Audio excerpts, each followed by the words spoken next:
王林在潮汐深渊历经九死一生，终于见到周易时，为何他的第一反应不是重逢的喜悦，而是一种说不出的心寒和难受？那一刻，他眼中甚至闪过了一丝难以置信的错愕，因为这世上最让人无力的事，莫过于你拿命去救一个人，对方却只想死给你看。首先，咱们得明白周易在王林心里的分量。这是我的第一个礼物，问鼎之精。此物你现在无用，但若有朝一日要达到问鼎，此物会助我。今日我若问鼎成功，定找机会报前辈之恩。当年周易送给王林的那个问鼎之精，是王林能突破问鼎的关键。这份恩情，王林记了几百年。这几百年里，他从朱雀星到天运星，再到妖灵之地，虽然经历了无数生死，但只要一有机会，他就会去打听周易的下落。是周易前辈的建议。当年那剑魂到底在何处？请前辈助我寻一位故人，此塔上有他的神识。此地深不可测，你确定要前往？朋友恩重如山，我必须前去。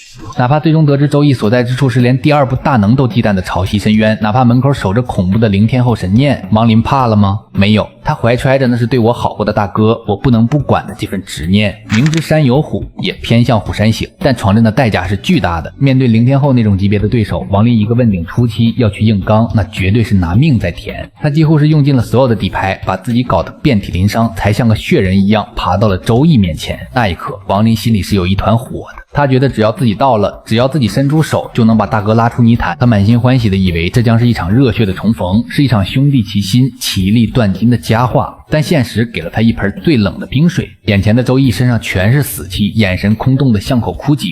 他被困在这里，不是因为出不去，而是因为他根本不想出。他看着满身是血的王林，没有任何激动的表情，只淡淡的说了一句：“你不该来的，走吧。”那一刻，王林的心态彻底崩了，他露出难以置信的错愕，不仅仅是因为自己的付出没有得到回应，更是因为眼前这个人的死寂。在王林心中，周易是那个曾以此生感悟送他问鼎机缘的绝世天骄，是那个即便生死道消也要守护挚爱的痴情人。他以为周易即便被困也会如当年一般傲骨铮铮，结果呢，周易用行动告诉他，心死了人就不在了。这种英雄迟暮的破碎感让王林感到一种深深的无力。他能战胜灵天后的阵法，却战胜不了一个人想死的心。其实周易也没错，他的心早在清霜死的那一刻就跟着死了。对他来说，活着就是折磨。他让王林走是不想拖累这个唯一的兄弟，但这种为你好的颓废对王林来说太残忍了。王林不需要这种为你如意的保护，他不要看着当年的恩人变成一具行尸走肉，他要唤醒的不是一个并肩作战的打手，而是那个曾经敢于逆天而行的灵魂。